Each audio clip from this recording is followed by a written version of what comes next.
Hello everyone, मेरा नाम है प्रियांशु तोमर और मैं आप सभी का स्वागत करता हूं हमारे YouTube channel zero R classes पर। सो गाइज, आज हम पढ़ने वाले हैं फंडामेंटल राइट्स। ये वीडियो मैं पहले ही बता देता हूं, जिनका अभी सीडीएस का एग्जाम आ रहा है या अभी कोई सा भी एग्जाम आ रहा है जिसमें पॉलिटी आती हो, उनके लिए बहुत ज्यादा इंपॉर्टेंट होने वाला है, क्योंकि इसमें आज हम पढ़ने वाले हैं आर्टिकल 14, 15, 16, 17, 18 और 19। और मैंने अपना फर्स्ट पार्ट में आर्टिकल 12 और 13 को डिस्कस किया है। अगर आपने नहीं देखी तो जाओ और देखो। मैं इस पार्ट 1 का लिंक डिस्क्रिप्शन में डाल रहा हूँ। इस पार्ट 1 को बहुत प्यार दिया आप लोगों ने। 15000000 व्यूज। अच्छा, ज्यादा लिख दी क्या ये? अच्छा, सिर्फ 150 व्यूज ही आए थे क्या? ओहो, 150 काफी है भाई। ये भी 150 व्यूज में आए, जिसमें से मुझे लगता है कि 145 प्लस मेरे जानने वाले थे। बाकी जो 4-5 लोग जो नए थे, जिन्होंने मेरी वीडियो देखी, थैंक यू सो मच। और अगर आप भी उन नए लोगों में से हो तो चैनल को सब्सक्राइब कर देना। बाकी अगर आप पुराने हो तो भाई पढ़ लो यार पूरा एंड तक। और साथ साथ एक और इम्पोर्टेंट चीज कि क्या मैं इस वीडियो में आपको पीवाईक्यूज करवाऊंगा, प्रीवियस ईयर क्वेश्चंस, और साथ साथ मेरे हैंड रिटन नोट्स आपको मिलेंगे। कहाँ मिलेंगे? मेरे टेलीग्राम चैनल पे। टेलीग्राम चैनल का लिंक कहाँ है? डिस्क्रिप्शन में है। तो अगर आपने हमारे टेलीग्राम चैनल को ज्वाइन नहीं किया तो जाइए, डिस्क्रिप्शन में लिंक दिया है, टेलीग्राम चैनल को ज्वाइन कीजिए। वहां पे मेरे नोट्स हैं, आप वो ले सकते हो। जो मैं यहाँ पढ़ाऊंगा वही उसी के नोट्स वहां मिलेंगे, और आपको लिखने की जरूरत नहीं पड़ेगी, आप बस उसको देखो, यहाँ से सुनते जाओ। तो चलो शुरू करते हैं। सबसे पहले शुरू करेंगे क्वेश्चन से। आप क्वेश्चन देखो, 2 मिनट के लिए वीडियो को पॉज करो, क्वेश्चन को पढ़ो अच्छे से। अगर आप इस क्वेश्चन का जवाब दे सकते हो तो वेल एंड गुड। अगर नहीं दे सकते तो मैं आपको आर्टिकल 14 समझाता हूं, जिसकी मदद से हम इस क्वेश्चन को टैकल कर सकते हैं। बहुत इजी क्वेश्चन बन जाता है, ठीक है। तो आर्टिकल 14 क्या कहता है? आर्टिकल 14 कहता है कि भाई, equality before law and equal protection of law. अब पहले तो ये जान लो कि भाई, इक्वालिटी बिफोर लॉ का कंसेप्ट लिया कहां से है और इक्वल प्रोटेक्शन ऑफ लॉ का कंसेप्ट लिया कहां से। ये लिया है हमने ब्रिटेन से और ये लिया है हमने यूएस से। अब दूसरी चीज जो जाननी जरूरी है वो है इनके बारे में। इनके बारे में क्या? देखो, इक्वालिटी बिफोर लॉ कहता है कि भाई हर कोई बराबर है, सेम है, रिच और पुअर किसके आगे? इन फ्रंट ऑफ लॉ, ठीक है। और ये कहता है भाई सर्कमस्टांसेस के हिसाब से सब बराबर है। अरे रुको जरा, थम जाओ, बता रहा हूं अभी। देखो, इसका मतलब क्या है कि मान लो यहाँ पे एक गरीब आदमी है, GARI, गरीब आदमी है, और एक यहाँ पे अमीर आदमी है। एक गरीब आदमी ने कुछ चोरी करी, थेफ्ट किया, ठीक है, और एक अमीर आदमी ने भी कुछ चोरी करी। तो यहाँ पे इन दोनों को सेम लॉ के हिसाब से सेम सजा सुनाई जाएगी, ठीक है। मान लो प्रिजन 5 साल का। गरीब को भी और अमीर को भी सेम लॉज के अंडर सेम सजा। अब देखो क्या है कि चोरी तो दोनों ने करी, लेकिन क्या है कि इक्वल प्रोटेक्शन ऑफ लॉ जो हमारा यूएस का कंसेप्ट है, उसमें क्या है, मान लो अगर उसमें भी गरीब है और वहां पे भी एक अमीर है, उन दोनों ने चोरी करी, लेकिन इन दोनों को क्या है कि अलग अलग सजा सुनाई जाएगी। क्यों? क्योंकि इन्होंने बोला भाई गरीब जो है ना, गरीब को जरूरत थी खाने की, तो उसने चोरी करी। इसको देखो, चोरी तो क्राइम तो है ही, तो चलो इसको 1 साल की सजा दे दो। पर यार अमीर, अरे भाई तेरे को तो जरूरत नहीं थी ना, तूने की चोरी करी? तूने तो शौक के लिए चोरी करी, या तूने कुछ और चीज के लिए चोरी करी, तेरे पास तो पैसा है ना खाने का, तो तूने गलत किया, तेरे को तो भाई 5 साल की सजा होगी। बेसिकली क्या है, सर्कमस्टांसेस के हिसाब से सजा सुनाई जाएगी। मतलब everyone is equal but according to circumstances. लेकिन इस वाले में क्या है, everyone is treated same in front of law, चाहे वो गरीब हो अमीर हो सब कुछ, ठीक है। अब ये बात सुन के ना मुझे ये लगता है कि यार ये जो ये इक्वालिटी बिफोर लॉ है, जो ये ब्रिटेन का कंसेप्ट है, ये थोड़ा एक नेगेटिव कंसेप्ट है कि नहीं? नेगेटिव कंसेप्ट का फील आ रहा है ना, इसका नेचर जो है वो कैसा है, नेगेटिव है। तो कभी कभी ये भी पूछ लेता है कि what is the nature of the equality before law, तो वो नेगेटिव कंसेप्ट है। दूसरा, यार ये थोड़ा अच्छा सा लग रहा है सुनने में, क्योंकि देखो ना, मतलब ये एक जस्टिस कर रहा है। जस्टिस मतलब एक गरीब के साथ अमीर के साथ, यार गरीब को तो जरूरत थी तो इसलिए चुराया उसने, लेकिन अमीर को नहीं थी तो उसको इसलिए उसने चुराया, तो उसने उसको ज्यादा सजा दी। लेकिन अल्टीमेटली क्या है, देखो चोरी तो गलत बात है ना, क्राइम तो क्राइम है, तो वहां पे सजा तो मिली है, लेकिन फिर भी उसने एक जस्टिस करा है दोनों के साथ। तो कहीं ना कहीं हमको एक पॉजिटिव कंसेप्ट देखने को मिलता है इसमें। इसीलिए इसका नेचर कैसा है, पॉजिटिव है। ठीक है, आई होप बात समझ आ गई होगी आपको। अब वापस इस क्वेश्चन पे आते हैं। अब मुझे बताओ इस क्वेश्चन को टैकल कर सकते हो कि नहीं कर सकते। देखो अभी मैंने पढ़ा था concept of equality before law was taken from America. नहीं भाई, ये तो ब्रिटेन से लिया था। ठीक है, तो इसका मतलब ए तो नहीं होगा और सी भी नहीं होगा। अब बचा हमारा ऑप्शन कौन कौन से, बी और डी। इन दोनों में से कोई एक तुक्का लगाना पड़ेगा।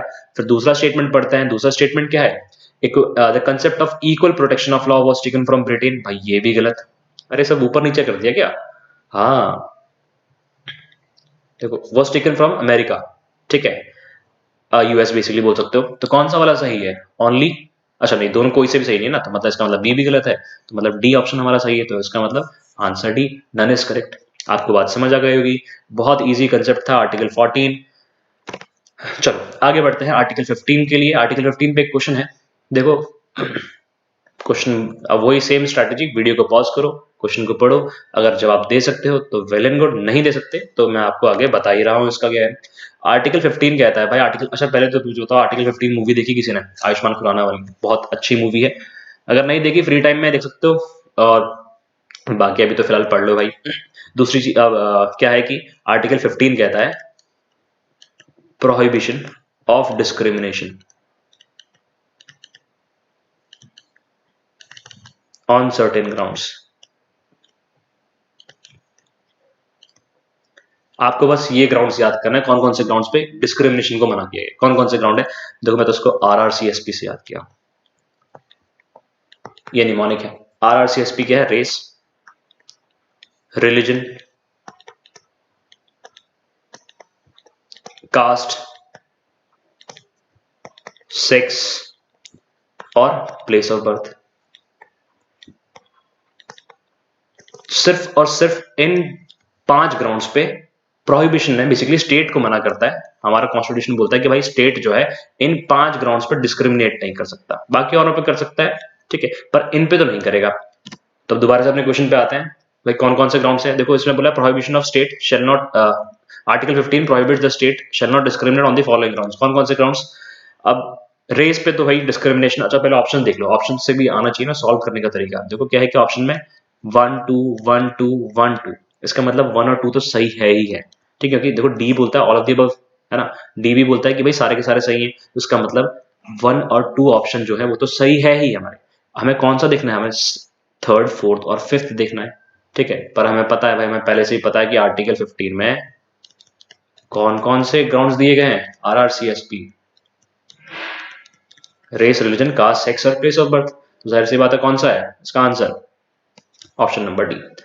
आई होप बहुत इजी क्वेश्चन था, समझ आ गया होगा। आर्टिकल 16, 17, 18 मैंने इन सबको क्लब करके एक साथ डाल दिया, क्यों, क्योंकि बहुत इजी है, बहुत छोटे हैं और बहुत ज्यादा इंपॉर्टेंट नहीं है। तो पहले तो जान लो भाई आर्टिकल 16 क्या कहता है। आर्टिकल 16 कहता है भाई equality of opportunity in public affairs, in public employment.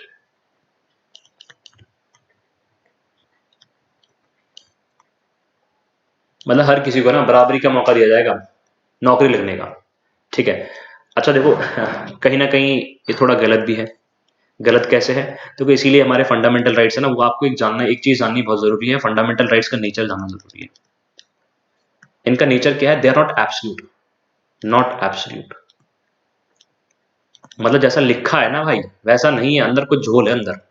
जैसे कि यहाँ पे भी है कि हर किसी को इक्वालिटी ऑफ अपॉर्चुनिटी है पब्लिक एम्प्लॉयमेंट में, नहीं है ना भाई, कैसे है बताओ मुझे बताओ। हमने एसटीज के लिए, हमने एससीज के लिए, हमने ओबीसीज के लिए, ईडब्ल्यूएस के लिए रिजर्वेशन लाया है ना। मतलब अब देखो जर्नल वाला कैटेगरी वाला बंदा तो पीछे हो गया, पर ये लोग आगे हो गए, इक्वालिटी तो नहीं है ना। तो वही तो बात है ना, मैंने बोला ना कि हमारे फंडामेंटल राइट्स है वो एब्सोल्यूट नहीं है, उसमें कुछ रीजनेबल रेस्ट्रिक्शंस है, उसमें कुछ ना कुछ कैच है अंदर। तो वैसे ही हमारा आर्टिकल्स बेसिकली आर्टिकल 16 के 4 क्लॉज में, 16 क्लॉज 4 में हमारा रिजर्वेशन के लिए बोला गया है। ठीक है, तो ये छोटे मोटे कैच होते हैं जो हमको पता होना चाहिए। और आपको मैंने समझा ही दिया कि अब क्वेश्चन ये आता है कि आर्टिकल 16 में क्या है, equality of opportunity in public employment, बस इतनी चीज आपको पता होनी चाहिए। आर्टिकल 17 क्या है, आर्टिकल 17 कहता है भाई एबॉलिशन ऑफ अनटचेबिलिटी।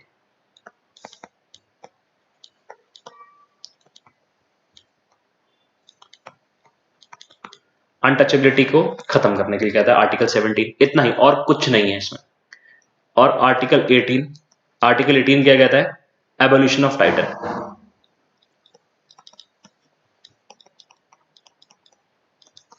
अब टाइटल कैसा टाइटल? जैसे होता था ना पुराने जमाने में, लोग लगाते थे जो भी राजा महाराजा होते थे कि बहुत बड़ा नाम, अपने आगे नाम होगा टिंकू सिंह, लेकिन उसके आगे लगा रखा है कि बहुत बड़े राजा, वो क्या क्या होता था, वैसे अकबर वाली मूवी जोधा अकबर में राजा के आने से पहले वो बहुत बड़ा एक इंट्रोडक्शन देते थे।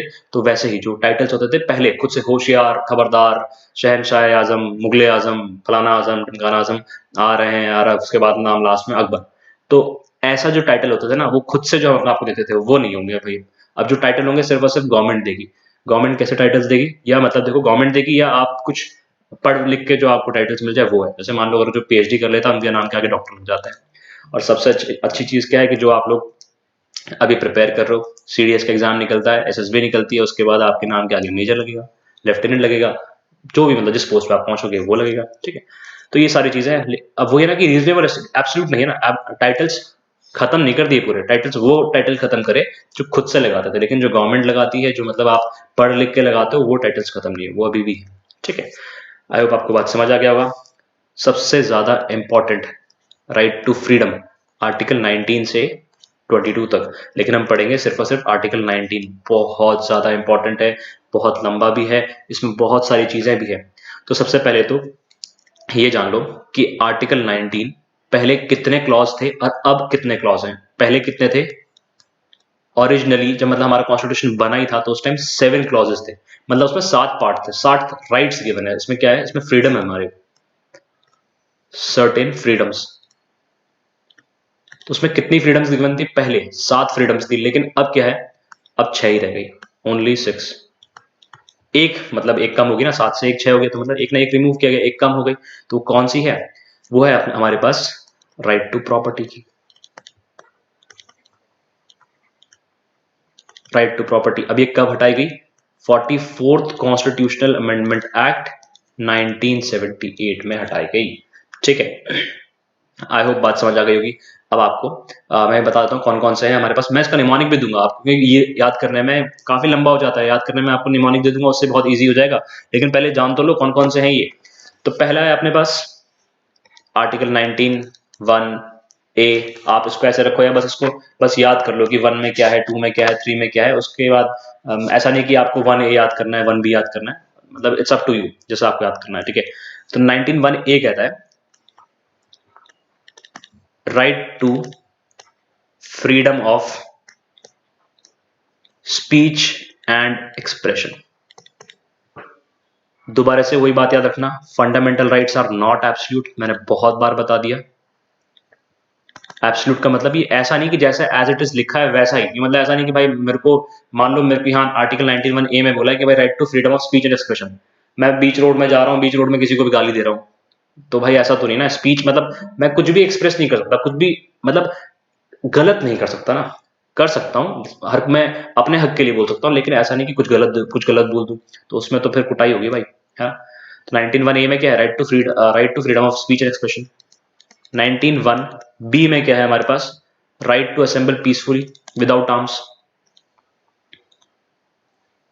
असेंबल पीसफुली विदाउट आर्म्स, इसका मतलब क्या है कि भाई हम सब असेंबल हो सकते हैं, मतलब कहीं पे भी मान लो मेरा फंक्शन है, शादी करनी है घर पे, है ना, मेरी शादी करवाने मान लो, तो वहां पे मैं अपने लोगों को गैदरिंग बुला सकता हूँ। लेकिन ऐसा नहीं ना कि मोहल्ले में धारा 144 लगी हुई है और मैंने उसके बाद शादी का फंक्शन करवा दिया, या मैंने अपने 15-20 लोग बुलवा दिए, तब तो भाई तोड़ाई होगी ना। तो वही ना, क्यों क्यों है ये चीज? ये है बेसिकली हमारे फंडामेंटल राइट्स एब्सोल्यूट नहीं है ना कुछ रीजनेबल रेस्ट्रिक्शंस हैं। ठीक है, तो वहां पे आप ये नहीं बोल सकते कि भाई 19(1)(b) में मेरे पास राइट है कि मैं पीसफुली असेंबल हो सकता हूँ, तो वो बोलेगा भाई धारा 144 लगी हुई है, पिट फट जाएगा, निकल ले चुपचाप से। ठीक है, 19(1)(c) क्या कहता है? राइट टू फॉर्म एसोसिएशन और यूनियन। अब फिर वही बात कि भाई एब्सोल्यूट नहीं है। अब मैंने भाई यूनियन बना दी, यूनियन कौन सी यूनियन बना रहा हूँ? मैं बना रहा अलकायदा, गवर्नमेंट को तबाह करने के लिए, आप अपने इंडिया को तबाह करने के लिए। तो ऐसा भी नहीं ना भाई, ये बनाऊंगा तो फिर उसके बाद तो मेरे पे भी वो टाड़ा वाड़ा लग जाएगा ना। टाड़ा तो अगर हट चुका है, लेकिन पर मेरे पे भी ना कुछ ऐसे एक्ट लग जाएंगे ना, मेरे को भी तो पिटाई होगी उसके बाद। ठीक है, तो ऐसी यूनियन बनाना नहीं है। ठीक है, तो अब उसके ये मत बोलना कि 19(1)(c) में लिखा है कि भाई ये सब चल जाएगा, ठीक है। 19(1)(d) क्या कहता है अपने पास, right to move freely, movement के लिए बोलता है बेसिकली। अब फिर वही बात कि भाई अब मेरे को पता है कि भाई 19(1)(d) में मेरे पास बोला है कि मैं कहीं पे भी फ्रीली मूव कर सकता हूँ इंडिया में। भाई मैं चले गया जहाँ पे गलवान वैली में क्लैश हो रहा था, मैंने बोला कि भाई मेरे को देखना है, मेरे को बिल्कुल आंखों से देखना है, तो फिर तो नहीं बनेगी ना बात। जहां डंडे चाइनीज को पड़ रहे थे वहां 2 डंडे मुझे भी पड़ेंगे वहां पे, है ना? ऐसा नहीं है ना, ठीक। आई होप आपको बात समझ आ गई होगी, बहुत समझदार हो यार आप लोग। 19(1)(e) क्या कहता है अपने पास, 19(1)(e) बोलता है अपने पास हम कहीं पे भी सेटल हो सकते हैं, रेजिडेंस, मतलब कहीं पे भी घर बना सकते हैं। और फिर वही मैंने बोला भाई मुझे गलवान वैली पे घर बनाना है, मुझे देखना है, मुझे चाइनीज को सामने देखना है बिल्कुल अपने। तो सबसे पहली गोली, मान लो चाइना ने अगर अटैक करा तो सबसे पहली गोली मेरे पड़ेगी, और उससे पहले इंडियन आर्मी वाले डंडे मेरे पहले पेल देंगे। भाई नहीं कर सकते ना ऐसी जगह पे, ऐसी जगह पे हम घर नहीं बना सकते। ऐसा नहीं कि मैं कैंटोनमेंट एरिया में जाऊंगा वहां जाकर घर बना दूं, ऐसा नहीं हो सकता, ठीक है। तो कुछ रिस्ट्रिक्शंस हैं। और 19(1) देखो, अब इसके बाद क्या है, A B C D E, कायदे से तो F आना चाहिए था, लेकिन क्या है 19(1)G आ गया। अब जी में क्या बोलता है, जी में बोलता है भाई मैं कुछ भी कर सकता हूं, right to freedom of profession, मैं कुछ भी धंधा खोल सकता हूँ। फिर वही बात, रीजनेबल रिस्ट्रिक्शन। अब ये नहीं ना कि मैं मोहल्ले में ड्रग्स बेचने लग जाऊं, है ना, यहाँ पे मैं कोकेन बेच रहा हूँ और जो भी मतलब खतरनाक वाले ड्रग्स होते हैं वो सब बेच रहा हूँ, मैं एसटीसी बेच रहा हूँ, तो ऐसा नहीं ना, ऐसा नहीं, क्योंकि फिर उसमें तो फिर दिक्कत हो जाएगी भाई, पुलिस वुलिस आ जाएगी, लफड़ा हो जाएगा। क्यों क्यों नहीं है ऐसा, क्योंकि रीजनेबल रिस्ट्रिक्शंस है, हमारे फंडामेंटल राइट्स एब्सोल्यूट नहीं है, एब्सोल्यूट है, एब्सोल्यूट नहीं है। वहां पे मैं ये नहीं बोल सकता कि भाई मेरा फंडामेंटल राइट है कि मैं कुछ भी प्रोफेशन शुरू कर सकता हूँ, कुछ भी काम कर सकता हूँ। वो बोलेगा भाई जब पढ़ ही रहा था तो पूरा ढंग से पढ़ लेता ना, ये तो पता होना चाहिए ना कि फंडामेंटल राइट्स एब्सोल्यूट नहीं है। अब आपका ये सवाल आना चाहिए कि भाई ये 19(1)(f) कहाँ गया, जब सीरीज बन रही है A B C D E F, जी कैसे स्किप, मतलब F कैसे स्किप करके आप जी पे आ गए एकदम से। तो भाई वही जो 19(1)(f) था वो हमारे पास था right to property, right to property, वही हमने हटा दिया। कब हटाया, 44th कॉन्स्टिट्यूशनल अमेंडमेंट एक्ट से हटाया, और उसको हमने कहां पे डाल दिया, आर्टिकल 300A में। अब ये लीगल राइट बन चुका है, ठीक है। आई होप बात समझ आ गई होगी आपको। अब बारी है उस निमोनिक, निमोनिक क्या कि आर्टिकल्स याद कैसे करे जाएं, यही तो है ना कि भाई आर्टिकल 19 तो बहुत बड़ा है, कैसे याद किया जाए इसको। चलिए पहले इरेज हो जाए, उसके बाद मैं आपको बताता हूँ। बहुत तगड़ा क्या मतलब, एक बहुत ईजी सा निमोनिक है, और जैसे आपने पढ़ ही लिया है इसको, फिर उसके बाद आपको आइडिया हो जाएगा कि भाई उसका मतलब क्या है। तो देखो मैंने बनाया ऐसा है इसको, SAAUMRP, ठीक है, 100 MRP। एस से क्या है, speech and expression, speech and expression. A से क्या है, असेंबल पीसफुली,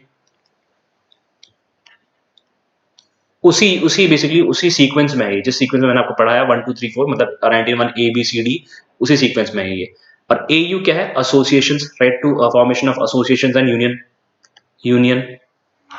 M से क्या है, मूवमेंट, कि मैं कहीं पे भी मूव कर सकता हूं, कहीं पे भी जा सकता हूं, कहीं पे भी घूम फिर सकता हूं, ठीक है। R से क्या है, रेजिडेंस, कि मैं कहीं पे भी घर बना सकता हूं। P से क्या है, प्रोफेशन,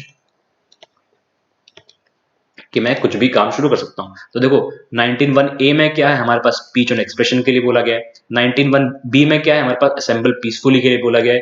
19(1)(c) में क्या बोला गया है हमारे पास, यूनियन बनाने के लिए, ठीक है, असेंबली में बेसिकली कोई भी एसोसिएशन यूनियन बना सकता हूं, कोई सा भी। 19(1)(d) में क्या बोला गया है हमारे पास, मूवमेंट के लिए, कि मैं कहीं भी पूरे इंडिया में फ्रीली मूव कर सकता हूं। 19(1)(e) में क्या बोला गया हमारे पास, मैं पूरे इंडिया में कहीं पे भी घर मतलब रह सकता हूं। और 19(1)(g) में क्या बोला गया है, कुछ भी काम मैं शुरू कर सकता हूँ इंडिया में, फ्रीडम है मेरे पास उसकी। पर बस वही बात क्या, कि रीजनेबल रिस्ट्रिक्शंस हैं, हमारे फंडामेंटल राइट्स एब्सोल्यूट नहीं है। तो आई होप आपको बात समझ आ गई होगी। और उसके साथ साथ भाई एक क्वेश्चन आया था सीडीएस में, बहुत इजी क्वेश्चन हो गया। अब तो मुझे बता सकते हो, ये अगर आपको मतलब 19 आर्टिकल 19 भी पता नहीं होगा ना, फिर भी आप इस क्वेश्चन को कर सकते हो। कैसे कर सकते हो, मैंने आपको शुरू में बताया था ना। देखो क्वेश्चन क्या है कि which of the following was eliminated bye article by 44th constitutional amendment act of parliament. तो पहले तो मैंने आपको ये बताया था कि भाई कौन कौन से हमारे पास आर्टिकल्स हैं, 6 आर्टिकल्स हैं, मेन आर्टिकल्स फर्स्ट पार्ट में। मान लो आपको नहीं पता हो, ठीक है, आपको मान लो आर्टिकल 19 नहीं पता, तो मैंने जो आपको 6 पार्ट शुरू में बताया था ना, 6 आर्टिकल्स, आप वैसे कर सकते हो। और बाकी तो अभी मैंने बता दिया था ना आपको कि 44th कॉन्स्टिट्यूशनल अमेंडमेंट एक्ट जो कि 1978 में आया था, उससे कौन सा हमारे पास रिमूव करा गया था। अब राइट अगेंस्ट एक्सप्लॉयटेशन तो भाई है हमारे पास आर्टिकल 23 और 24, ये तो है अभी हमारे पास as it is. Right to constitutional remedies article 32, right to education article 21A में है हमारे पास। पर हमारे पास राइट टू प्रॉपर्टी नहीं है ना, वो तो हमने हटा दिया। कब हटाया था? 44th constitutional amendment act 1978। कहाँ भेजा? आर्टिकल 300A में भेजा हमने इसको, लीगल राइट बना के। तो कौन सा आंसर होना चाहिए था? ऑप्शन सी होना चाहिए था। बहुत इजीली हो गया। तो आई होप आपको समझ आया होगा। आई होप आपको सेशन भी अच्छा लगा हो। अगर आपको सेशन अच्छा लगा हो तो वीडियो को लाइक करो, चैनल को सब्सक्राइब कर दो और सबके साथ शेयर भी कर दो। Till then keep learning, bye bye.